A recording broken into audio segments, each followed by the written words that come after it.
Hi everyone, can you hear me? Everyone can hear me okay? Put a thumbs up if you can hear me. Great, we can all hear me, great. First, just to get an understanding like the distribution, how many of you are like in your undergraduates? Got some undergrads? Perfect, this is a great time to learn this. Grad students? Grad students? And then postdocs and you already have a job. Great, we love you. This course is perfect for all of you. It's meant to be good for everyone here. I have come to love Sage and Python as an extension. It is an incredibly powerful tool. It's not the first language I learned. I think someone asked me that earlier. The first language I learned was C, and then I learned MATLAB because naturally everyone kind of learns that as like the first mathematical language. And I became an expert at MATLAB. I even gave presentations at like its General Developers Conference. I was talking about MATLAB for a very long time.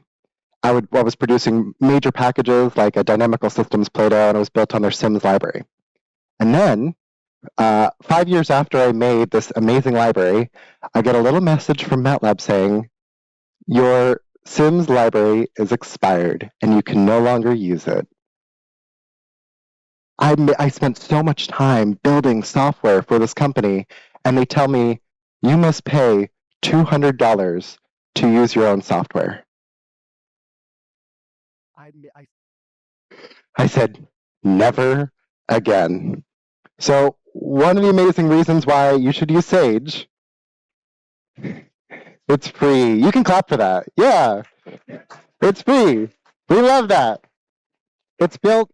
Another reason to use Sage is it's built on an incredibly powerful language called Python. Do we all know Python? Are we all Python users?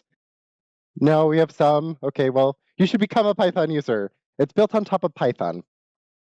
Python has existed for about the last 30 years or so. No, maybe 40. It's about 40 years old. It's an old scripted language, but it's powerful, and a lot of libraries are built on top of Python to include machine learning libraries. You just heard an entire talk on how this stuff intersects with neural networks, which are all built in Python, right? Yes, there's slow conversions into things like Julia and MATLAB, but even then, those conversions are incredibly slow. The state of the art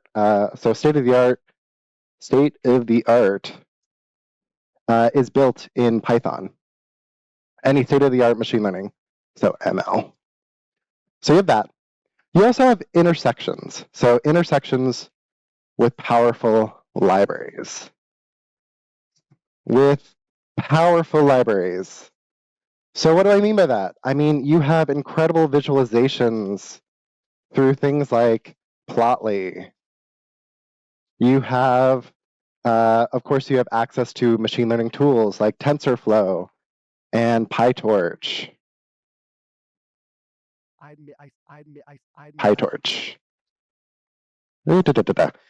You also have access to amazing libraries like Goody.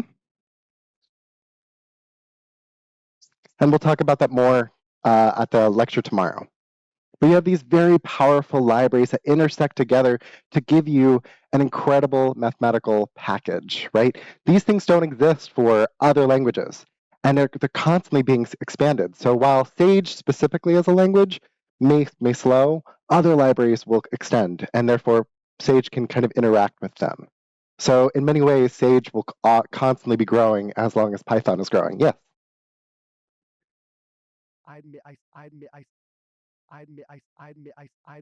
It depends. I think one of the really disappointing things is, does anyone remember like Julia Lab from a couple of years ago? It was like in 2018, 2019. So Julia Lab was this wonderful, it was kind of like Google Colab, where you could go in and you can launch a Julia notebook without having to ever install on your laptop. It was great. And then I produced some software in that. And then suddenly I got a little message that said, all your stuff will be deleted if you don't spend a subscriber fee, which got introduced in like 2019. And once that happened, I stopped using Julia. Stopped.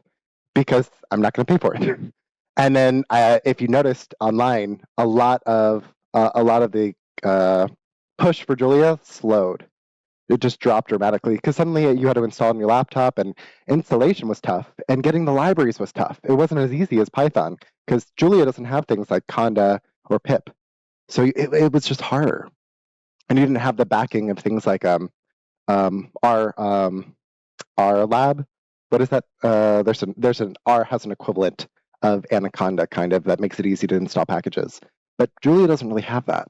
So I think some of the most powerful things that come from Python is things like Anaconda, which actually is great. It leads me to my next point, which is taking care of your computer, right? What happens is we as mathematicians, we don't learn the best programming strategies, right? We kind of learn, okay, you can maybe install Python, but you don't really know what you're doing. And based off of the amount of questions I got from this conference, I realized that some of y'all don't know exactly how or what's going on under the hood. So let's talk about that. So what is Anaconda? So Anaconda introduces the idea of environments on your computer. So you have your computer. So that's your computer. And then you have Python on top of your computer. So Python interprets specific scripted language. What's the problem, though? When you start to install many packages, you might install different packages that have different kind of version numbers, different kind of source data. And the problem is that at some point, you have clash. You might have a piece of software that requires, say, NumPy 10.0, and then you have another piece of software that requires Python 3.4, and those two things aren't compatible. And so suddenly, you broke your computer. And you know what happens when you break your computer? It never runs Python again. And that has happened to me. And I had to buy a new laptop. Because of that, or I had to just delete everything and reinstall, and that was just painful. So what do? Well, we introduced environments. So when you installed when you installed Anaconda, your command prompt might say something like base, right? It says your base and then your name, at, and then colon, and then that's where you can type stuff in. Say, is this correct? Does everyone remember this on their laptops? When you open the command line, this is what it says? Yeah? Some of you are like, sure, yeah. The base represents the base environment. Now what we're doing, I gave you an environment file. What we're doing is we're installing another environment on top of that, Applied Topology. So this is your base, and we're installing another environment on top of that called Applied Topology. What's beautiful about this is we can install a bunch of things, and maybe one day you say, I don't want to do any Applied Topology. You can delete it. It's that easy. You can just delete an entire folder, and it's gone, and it doesn't hurt your computer. Or say something goes wrong. Say maybe your MATLAB, your matplotlib got filled, so the memory filled and it got corrupted, and it no longer works. You can reinstall. You can do all of that constantly. So you need to be able to take care of your computer. It's very important. So how do you take care of your computer? For one thing, I didn't leave enough space. Try to only like Conda install. How many of y'all have pipped a file? You've used pip to install something? Yeah. Don't. Pipping can break your environment. You want to install through Conda as much as you can. So if I'm going to quickly show. Let's see. Okay. Oh. Okay.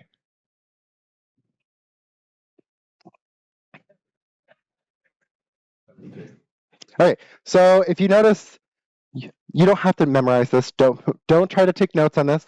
This is the environment file. Notice all those dependencies use a channel called CondaForge. I'm using Conda to install. So when you do Conda install whatever the package is, that's good. That takes care of your environment. It lets Anaconda take care of you. Think of Anaconda as this nice parent. It's keeping track of everything. It's holding you. It's making sure you don't install anything bad. When you do pip, suddenly you're going away from the parent. You've gone on your own and you've installed this thing. And if you install it in your base, that's bad. So that's tip number 2. So tip number 1, Try to install only using Conda install. It's not perfect. Not every software package is in Conda.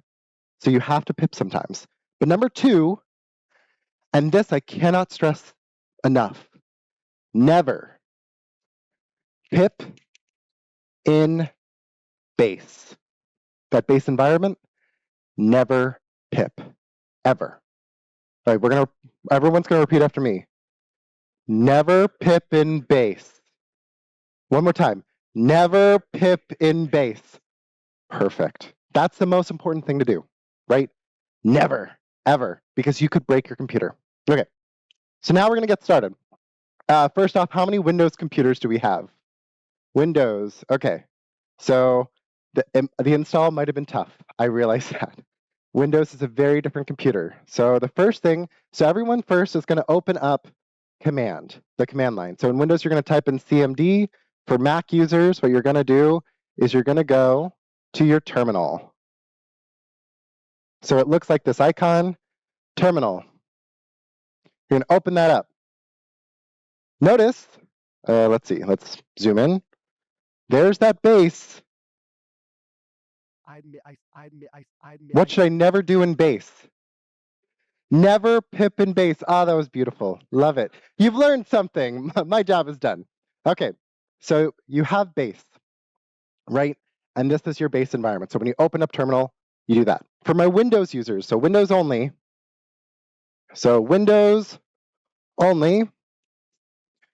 you're gonna type WSL. WSL. So that activates the Windows Subsystem Linux. All my Mac and Linux users, you're fine. You don't have to do anything.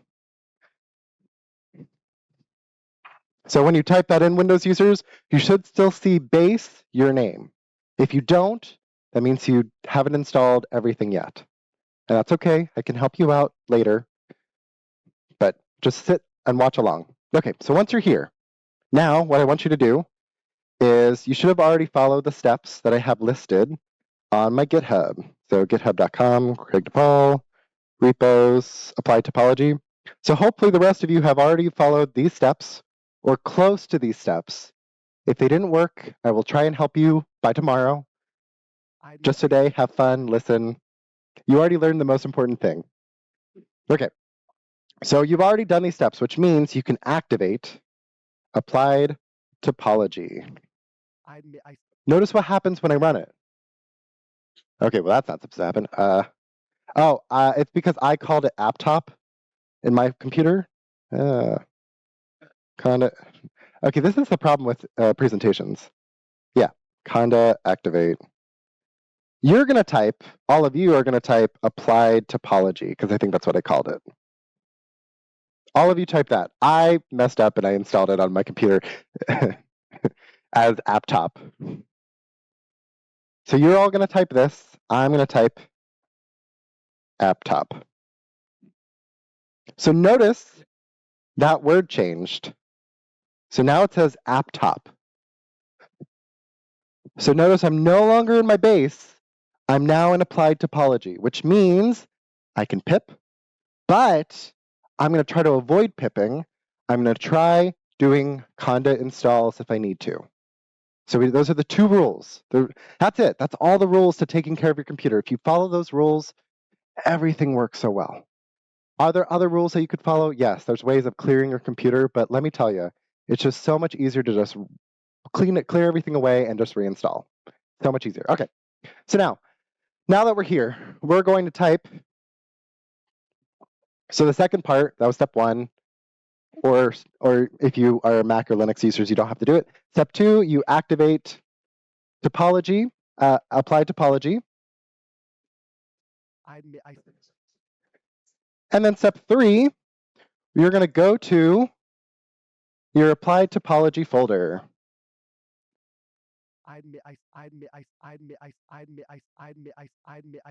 Go here. So my Applied Topology folder is on my desktop. So I'm listing my desktop. I'm going to change to it. And then I'm going to change to Applied Topology. I also have applied prelim stuff. And inside I have a bunch of files These are the same files you'll see on my GitHub. So on the same GitHub right here, these are the same exact files. Same files. All of them are listed. Make sense? Do you all see that? You're all at your folders? Thumbs up if you're at your folder. I see 2 thumbs, 3 thumbs. We're doing great. Okay. Once you're at your folder, what I want you to do, if it doesn't work, it doesn't work. Don't worry about it.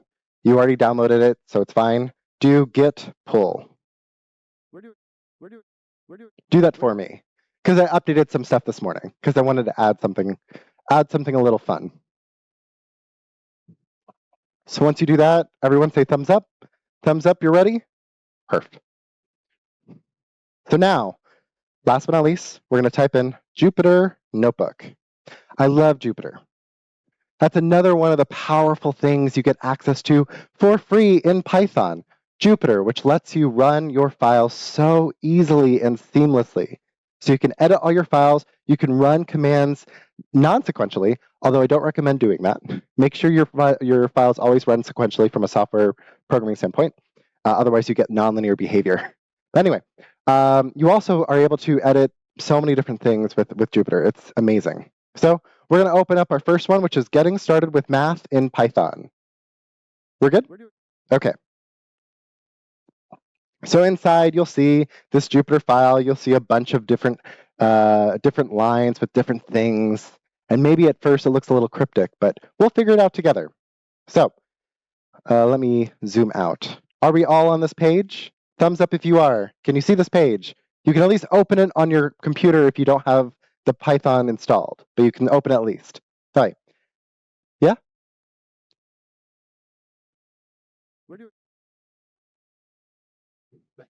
Okay. So what you're going to do is first you're going to check that your kernel says Sage Math. So you're going to go to kernel, change kernel, Sage Math. Make sure that's selected. That's usually one of the issues that people run into. And if that doesn't work, you can try import sage.all from sage.all import star. You can try that too. Both of these are totally valid. Once you do that, you're going to hit that arrow, which means you're going to run all the cells. And then it should run successfully. Okay, so back to our regularly scheduled program. So this conference is all about teaching you applied topology. And one of the fundamental books of that is Computational Topology by Herbert Adelsberner. How many of y'all have seen this book? Raise of hands. Yeah, you've seen this book? So this first course, this first notebook is kind of supposed to be the first 2 chapters of this book with a little bit of extra stuff. I added some extra stuff like on differential geometry just to kind of show you the power of Sage. It's extremely powerful, and we as applied topologists are going to see more of that power in the future. So firstly, we'll talk about Python, right? Sage is based in Python, and Sage makes use of its vector library. So we all know what a vector is, but Python gives us an abstraction of vectors. So Python is able to allow us to edit vectors in real time. So we can create them. For instance, I can create 2 random vectors, right? U and V. I can create these vectors. I can take the dot product of these 2 vectors, right? Yeah? Everyone's in agreement? So let's do that. So let's play with some vectors. Play with some vectors. So what I want you to do is I want you to click on a cell, and I want you to hit that little plus sign, and immediately afterwards you get another cell.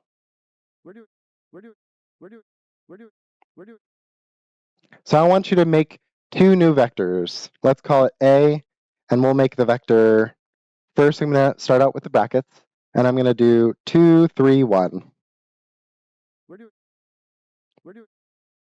Right now it's a list in Python, so I'm going to make it a vector by just saying numpy array. Yeah? Let's make another vector. Someone give me numbers. 5. Another number. 7. Let's make sure it's another 3, so one more number. 13. All right, so I got 2 new vectors. What can I do? I can take the dot product, A dot B. Who can tell me what it's going to be?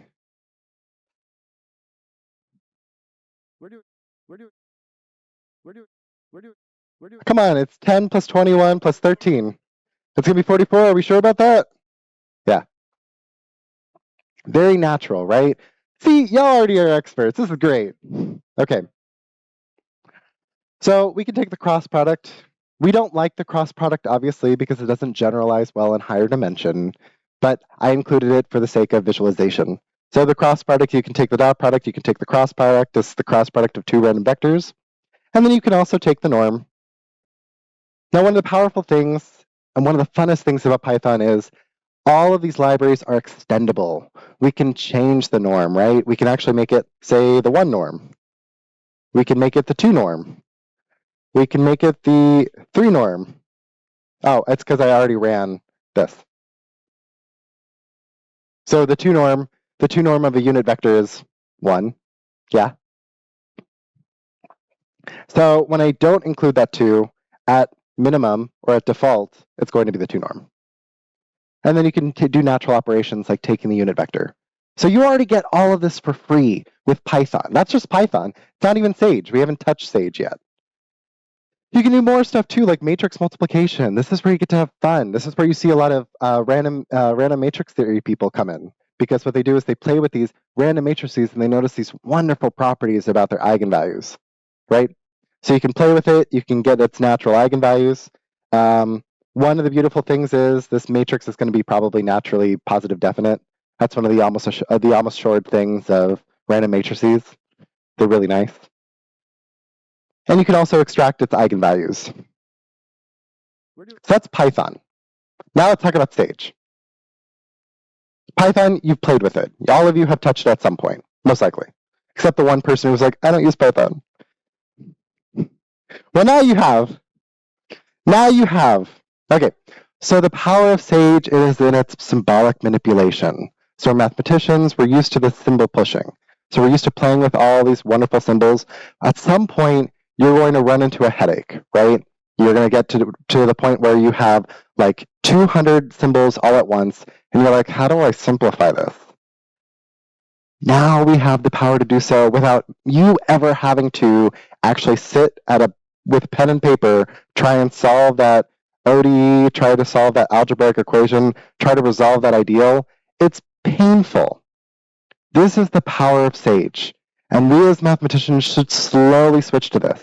So think of this course as like you're going way back into your multidimensional like differential calculus and integration class, and this is the tool that you wish you had, because now you can do all of that wonderful differential calculus and all that wonderful integral calculus in multiple dimensions for free.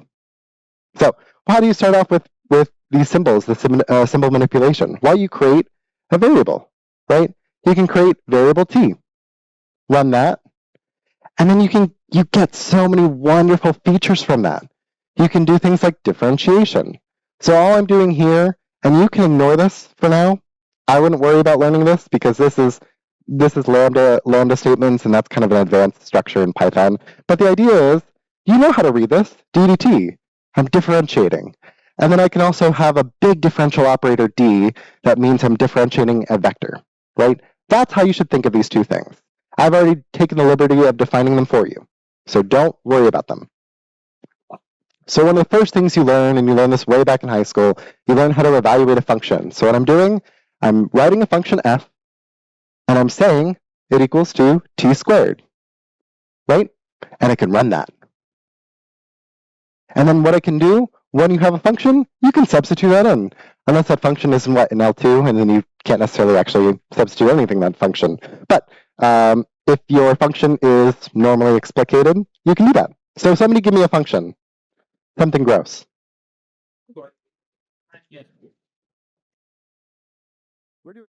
Tan or sine. Right. And then what should I substitute in?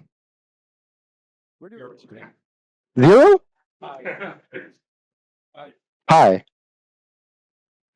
So I get that. Notice it's not a decimal. It's written in exact symbolic language. Now I can simplify that. I can make it a decimal. And you can do that for a variety of ways. You can do float. That's one of my favorite ways. So you can get its actual value, but you don't have to. It's powerful. I wish I had this when I was taking my intro math courses.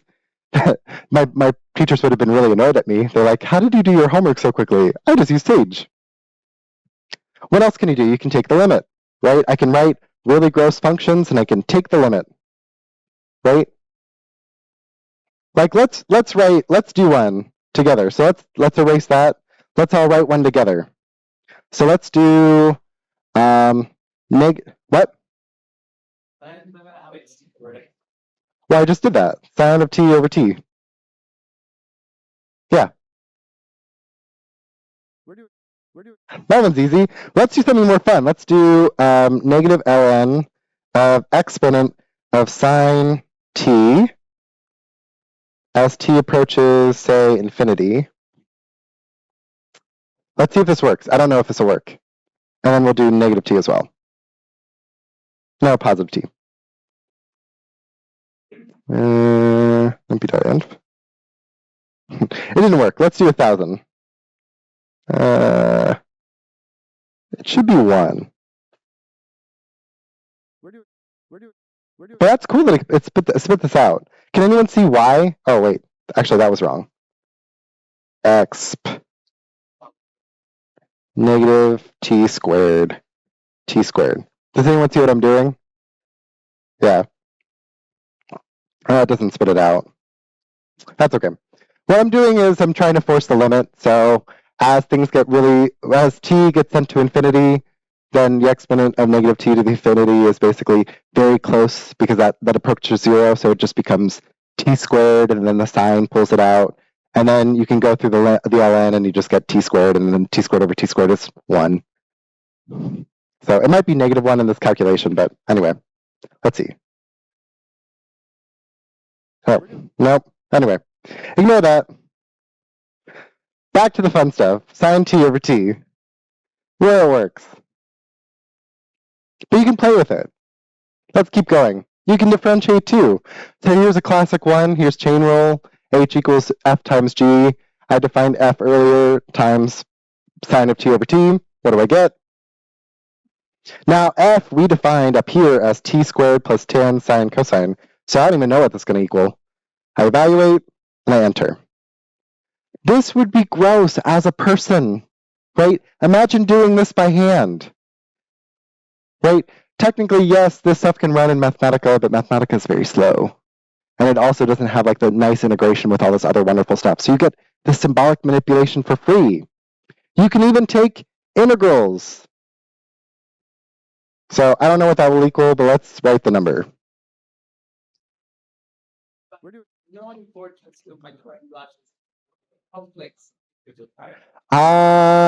I think you can. Yeah, I think you can. Let's try it. Why not?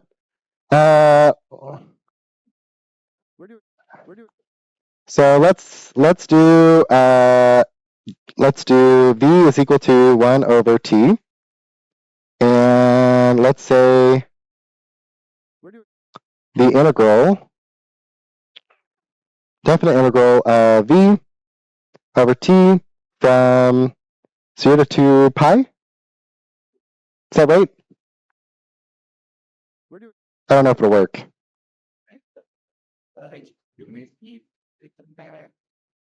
Oh, let's see. X to the negative 2 pi times I. I think there is a way. Let me figure it out. Let me solve this one for tomorrow. I'll come back to you, but I think it can. More questions? Yes.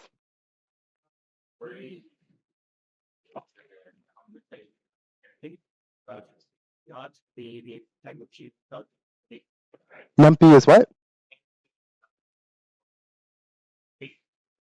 For pi? Yeah, you can do that too. So numpy.p, oh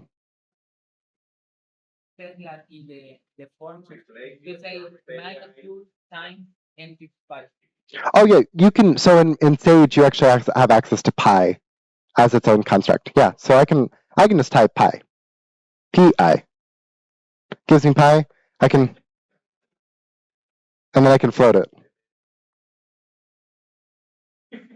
Okay, you get both. You get it for free.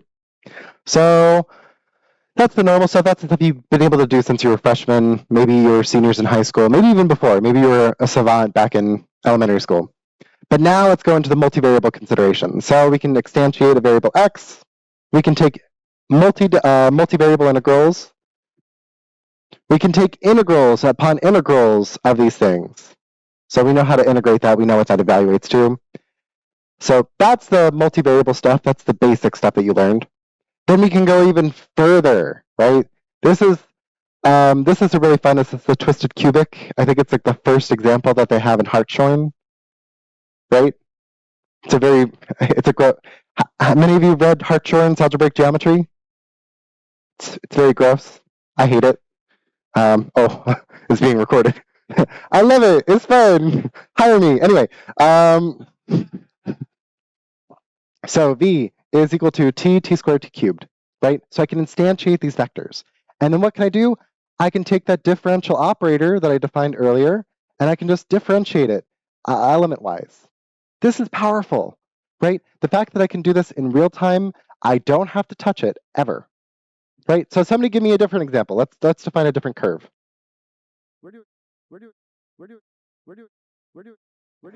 How do we make it complicated? We just add sign somewhere, you know? Right? We get gross things like that. We can make it even more gross, right? That's the power. You get symbolic manipulation for free. Last but not least, and this is very important. So sometimes when you play with Sage, it spits something out and it doesn't know when to stop, right? And this happens, you've all tutored algebra students, calculus students, and they said, when do I stop, right? At some point, you've given them a math problem, they're like, I don't know when to stop. Like, how do I know to keep going, right? Sage does the same thing. Sage stops pretty much at the soonest when it has an answer. So for instance, you have, here's multiplication by two conjugates. This is in symbolic representation. So I can multiply those two conjugates and I get an answer, but that's not simplified. That's the same thing, right? If you gave your algebra student that question on a midterm and said evaluate, and they gave you that, you would give them 0 points. So Sage, just like those students, you would give 0 points. You would tell Sage to simplify. Guess what? It can. Simplify full.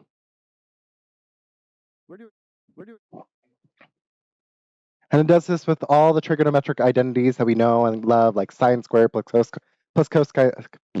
cosine squared equals 1. We all know this, right? So symbolic manipulation, very powerful.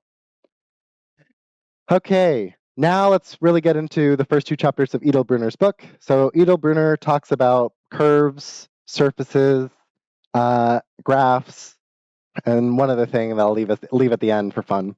But he talks about these objects, and so the way we represent these objects. So one of the first and fundamental objects that we learn is plotting curves. So we can define a wonderful curve into space. So for instance, I have a planar curve, and I'm going to say, here's some variable t.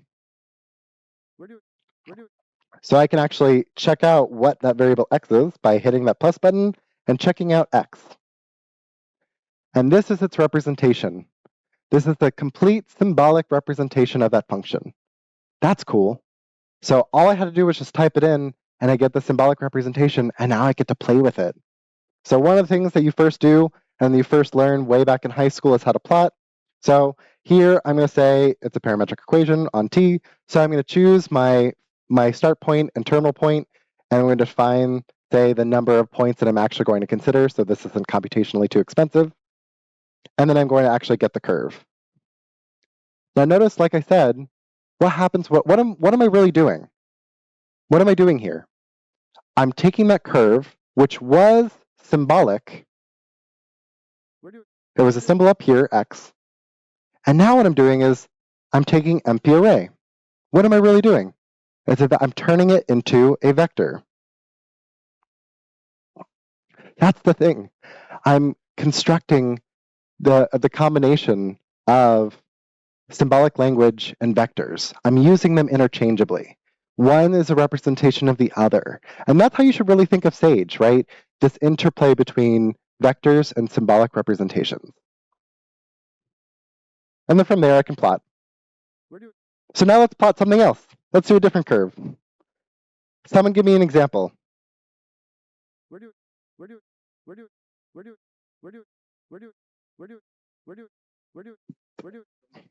Okay, I can be boring and I can just define cosine of s times 3 sine of s. Yeah? I can run that. And I get something that looks like this. But you can define a bunch of different things, right? You are not limited, right? SAGE gives you the power to define all of these wonderful curves for free. Make sense? A quick note, I'm making use of PLT. So PLT is a Python library. It stands for matplotlib.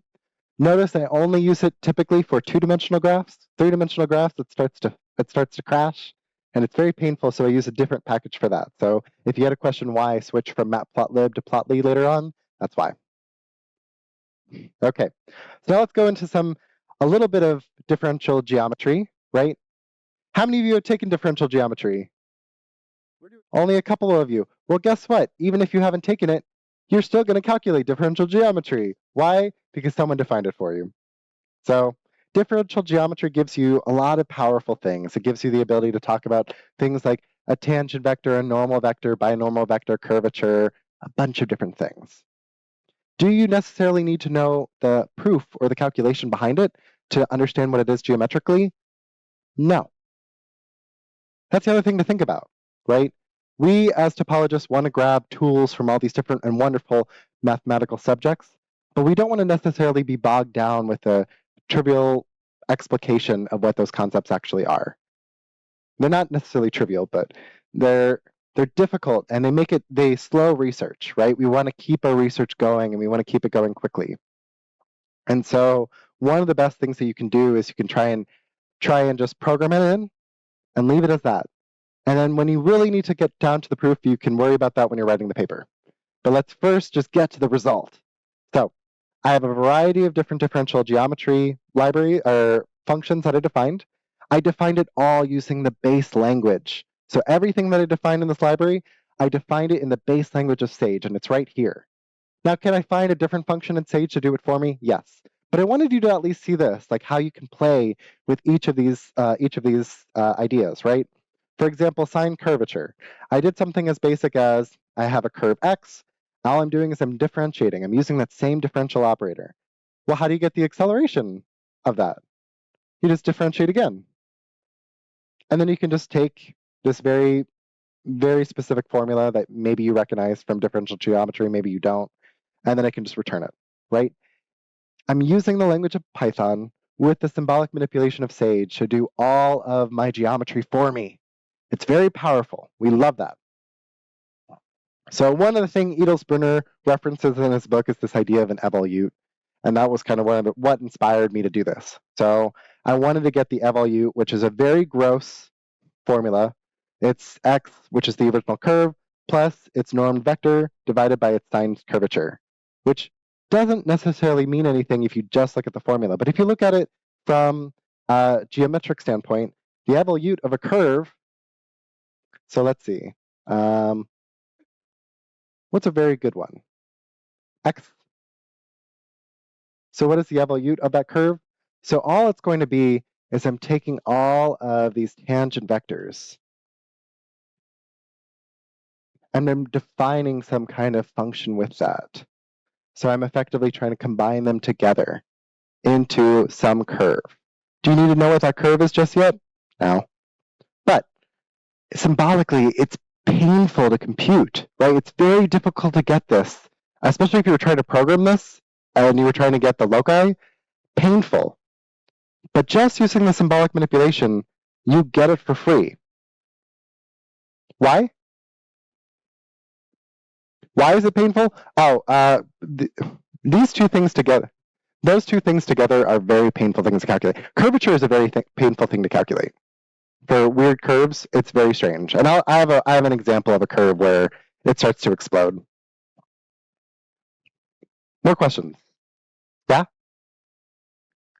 So I instantiate the evolute of a curve. Let's use the original curve that I had. I like this curve. I'm going to get the evolute of that curve. And I'm going to evaluate that curve.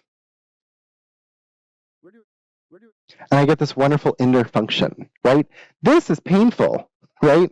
This is so painful to calculate on your own. You don't know why. That's okay.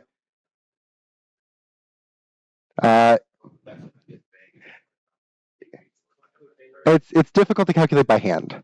So and computationally, only using vectors to calculate it is very tough, right? So you want to use symbolic language to extend that calculation. So it's that playfulness between vectors and symbolic manipulation. So here's another example, rotation index. I defined it up ahead. But what is rotation index?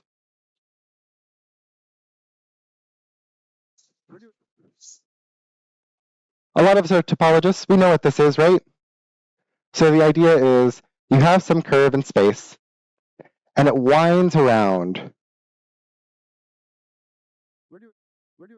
So what do? You define some kind of idea of an orientation on that curve.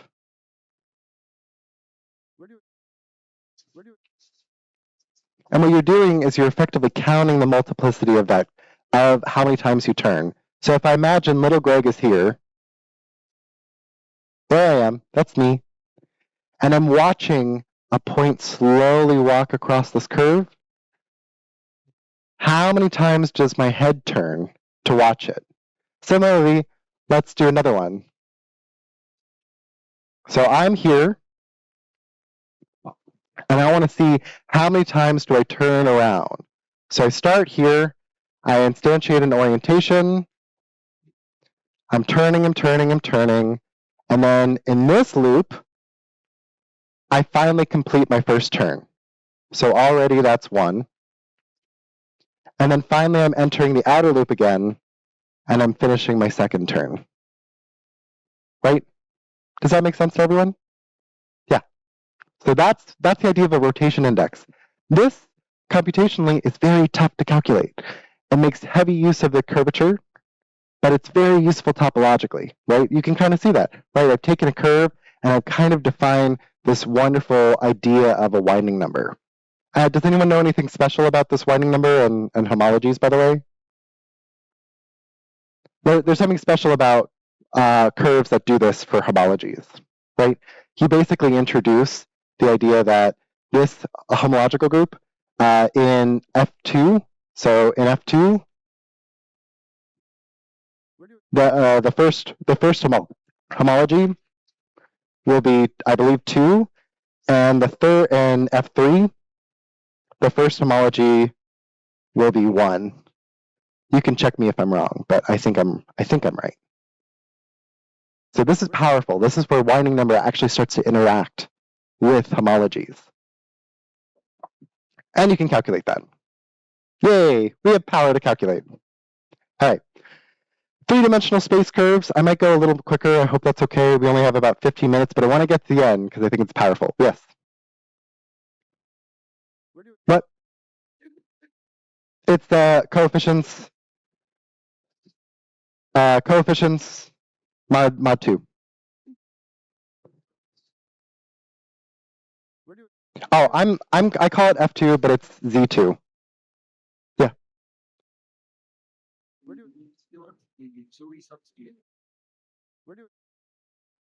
Yes, 2 is equal to 0. This is the homology group. So when I calculate, yeah, it's different than the field. So this is the homology over the field. Any other questions? Yeah? Okay. Keep going. 3-dimensional curves. I define a 3-dimensional space curve. I get its symbolic representation. I can calculate things like curvature, and I can get all of those tangent, normal, and binormal vectors for free. One thing that you can calculate in this higher dimensional space, this idea of torsion.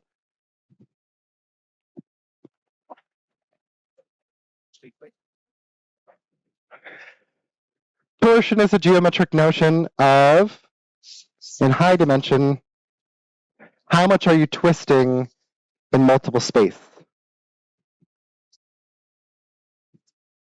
So torsion relates to how much you're going from one plane into another. So one plane of existence into a different plane. One plane to another. Again, something that is really horrible to calculate. I cannot stress to you enough how painful differential geometry is to calculate at base. But you get this for free. So one of the things I wanted to give to you for free is this ability to plot curves, right? So now we're switching over to Plotly, another library that plays very nicely with Sage. So I have this beautiful space curve. But we already went to the effort of calculating those tangent, binormal, and normal vectors. What if we see that in this diagram? We can.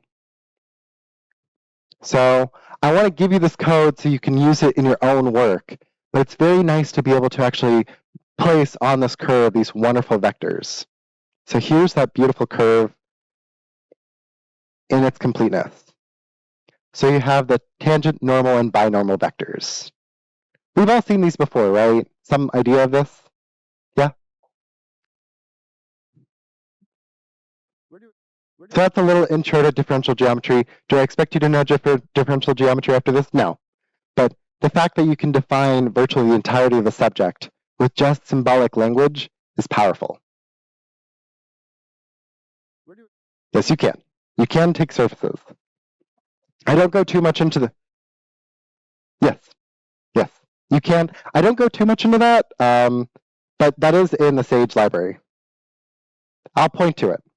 So one of the things that's difficult to explicate are these higher dimensional surfaces. So this is something that I wish Python and Sage did a better job for mathematicians, because often one of the first things you do as a mathematician is plot things.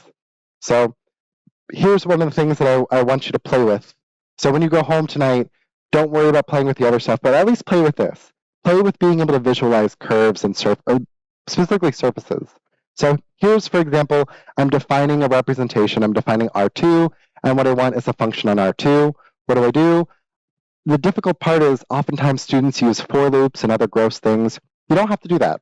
We can make use of another wonderful mathematical library called NumPy. And NumPy is able to play with that vector representation. So again, I have that interplay between vectors and symbols. So I can define my symbolic function. So I don't know why I had sine in there. I can have sine of x squared plus y squared. I can vectorize it, and I get some function z, and that becomes a vector, and then I can plot that vector. Eventually. Yeah. We've all seen something like this. We can all play with it. So somebody else give me a function from R2, oh, you can't see that, from R2 into R. Someone else give me a function.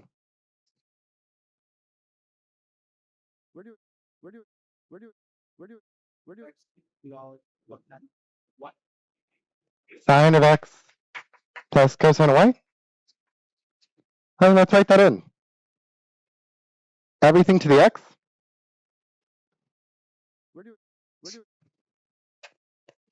Well, let's challenge the computational power. Let's do it. Let's write that in. Let's see, sine of x plus cosine of y. And we take that all to the power of x.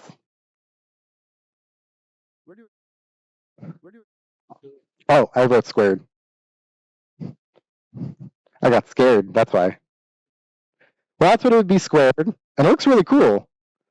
Taking it to the power of x, It might only work for positive numbers. Yeah. I'm going to say the absolute value of x. That still might not work. No, that's not the issue. Let's do absolute value of this thing.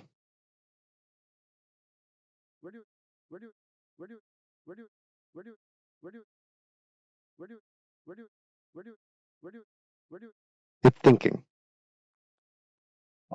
You gave it a very tough math problem. That doesn't look very pretty, but it's something. But go home, play with this. Parameterized coordinates. So one of the other things is sometimes it's difficult to be able to work with just Cartesian coordinates. So you want to be able to work with parameterized coordinates, so you can define your cover or your open sets u and v, and then from there project u and v into r squared. So you get a function from u cross v, and you're projecting into R3. So someone give me an example function.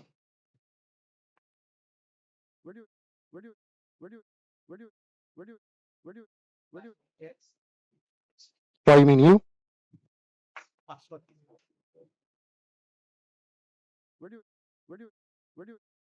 Did someone say u squared? Yeah.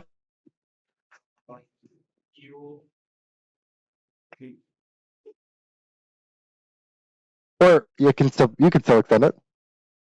That's u plus v. And then one last one for r cubed. U plus v. Let's go ahead and type that in.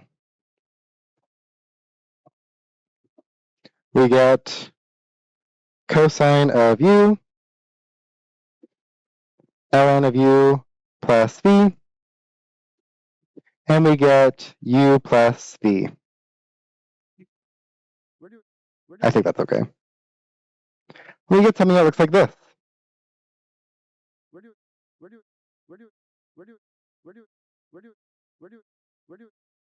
And we can build these very powerful figures using just their open sets. Same with the ball, and same with the torus.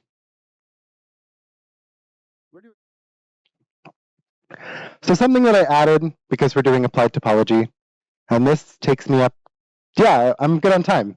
This takes me up to the very last piece, which is knot theory, right? So Sage is very powerful. It's built on a variety of different libraries. So somebody asked about this earlier. Sage actually has GAP included. So it has a variety of other wonderful packages already included within its library. So you're able to use all of the wonderful libraries that maybe you're already familiar with, like GAP, and use it with Sage. One of those libraries is specifically on knot theory. So you can actually play with knots. So I already added this into your notebooks. So I think one person is excited about knots. So if knots was something you're really interested in, you have the power to be able to play with that. I remember when I was a graduate student, I was looking for something like this and I couldn't find it. Right? I didn't know where to look. This is where it is. So if you want to be able to play with knot theory, here's a great, powerful tool to use it. So for example, I can define a braid group. Do you need to know what that is? No. But you can at least play with it. You can play with these notions. So you can take the knot on that braid group. So specifically, you're defining how it's twisting. And so that's what these twists mean. You're defining at each of these specific points, you're defining where the location is of each of these points in 3 space. And then you're plotting that. And you can get these wonderful things like Alexander polynomials, Jones polynomials, the determinant signature, and the colored Jones polynomial. Make sense? One last, I guess this is kind of like a sales pitch, right? I'm pitching Sage. The last thing you can play with are things like graphs, right? And I think graphs is the most powerful tool that we've seen here at this conference and in most applied topology conferences, right? This idea that we can connect these vertices and edges and instantiate some kind of meaning. So Sage also has a full and powerful library for graphs. You can also use other libraries too, like SciPy. So yeah, that was kind of the first introduction to Sage, its power, your ability to play with multiple different concepts at the same time. And I hope this also serves as a nice notebook for you to reference in the future. If, say, you're having difficulty visualizing something, use this notebook. I don't mind. You don't have to reference me. This is very, I would consider this very basic. If you're going to use the future stuff, like the TDA utils, and I'll introduce that tomorrow, that's where you might want to reference my work. That's not till then. Are there any questions? We have about 3 minutes for questions. To draw graphs? Yeah, this is it. G to plot. I plotted it. Oh, this is, okay, wrong graph. The Peterson graph, plot.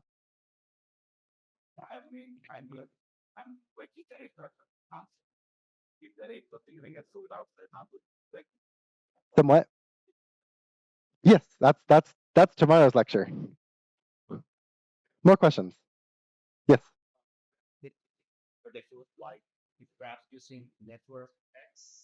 It actually is compatible with Network X, but no, it uses its own Python object. More questions? Yes.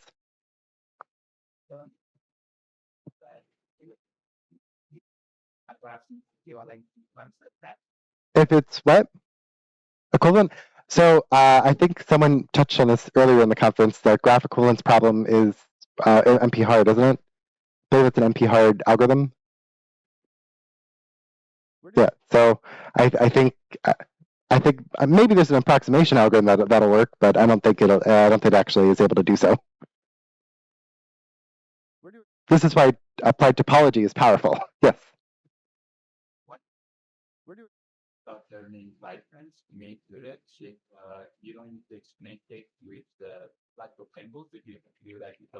Oh, that's smart. Yes. So that's one of the fundamental differences between Python. Let's call it Python versus Sage. So when you don't have Sage, right, when you don't have that Sage kernel, remember when we defined that Sage kernel earlier? Right? What Sage does is it overloads the language. What do I mean by that is it redefines certain symbolic meaning in the actual typed language. So for example, in Python base, so the double star, which represents exponentiation, gets converted into the correct exponentiation. That's the symbol we would typically use. The original in Python, this means XOR, which is a bitwise operation in C, and that's mathematicians. You're like, ew, I don't touch that. Yes.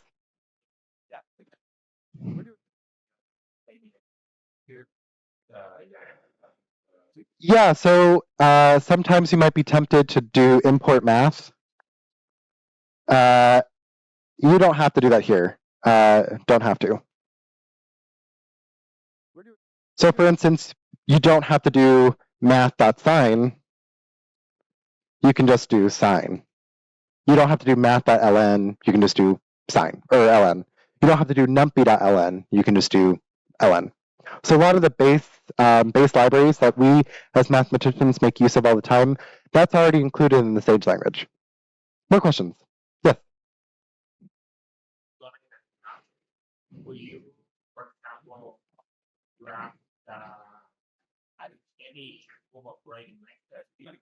I think you can, yeah. Yeah, you can.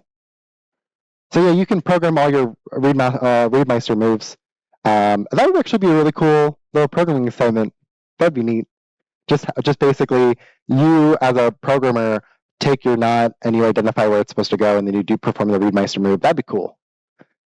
And it'll show it visually, so you could actually make it show the process, which I think would be great. So if you ever plan to teach knot theory, here's a great package to help you visualize. Because I remember being a student and learning knot theory, and it was one of the most painful things. And someone told me, get an extension cord and play with that. And I just thought, this is dumb. So now you can actually play with it visually. The fact that I can plot just changed the game for me. It made math so much easier to work with. More questions? I think we're actually at the break, are we? Yeah?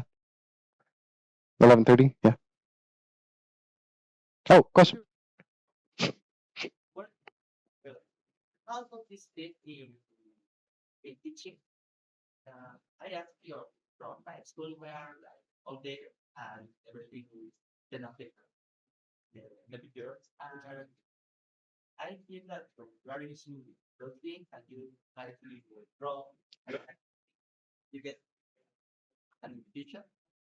I, I don't know if just typing like a picture, I see it. Maybe. you do something. I think there's something very powerful when you take the thing on pen and paper and you have to code it. Like in many ways, yes, you get some intuition from drawing, but you actually really understand what you're doing the moment you've actually coded the very thing, right?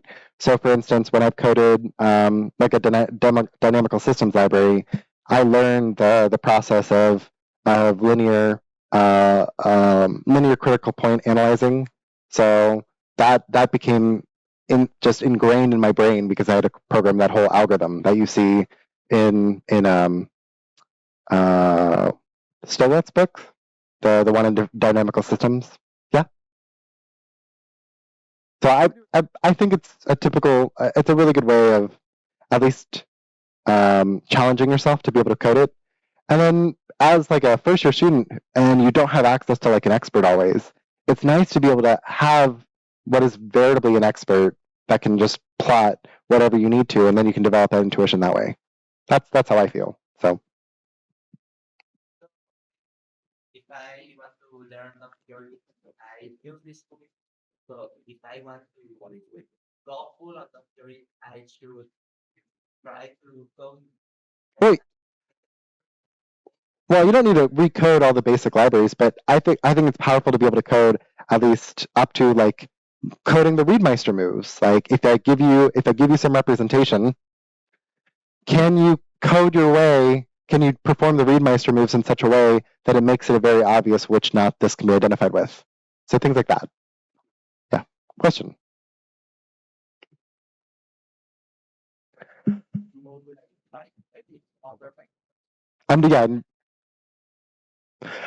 This one did it manually, but you don't have to.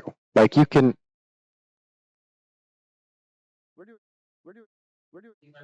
Yes. Yeah, you can define. Oh yeah, there's a known graph. But yeah, you can define graphs by its adjacency matrix. You can define it by its maximal clicks. You can define it by a variety of different ways. Same with simplistic complexes, and you'll learn that tomorrow. Yes.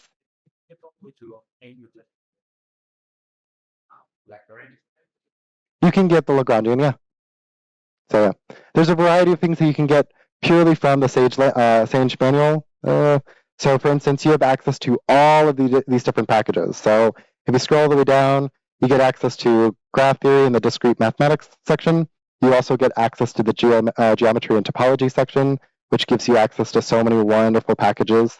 For example, being able to play with tangent fields, tangent spaces, and be able to play with them as a base object, as opposed to having to work with maybe its symbolic representation. So you actually get an additional layer of abstraction. I didn't talk about that today, but that's something to keep in mind. Sage, you're able to actually play with the base object of field as a basic type. All right, that was a lot of information. I know you all want to get coffee, so if there's no more questions, I think that's it. Yeah, there are no more questions. Let's thank the speaker, please.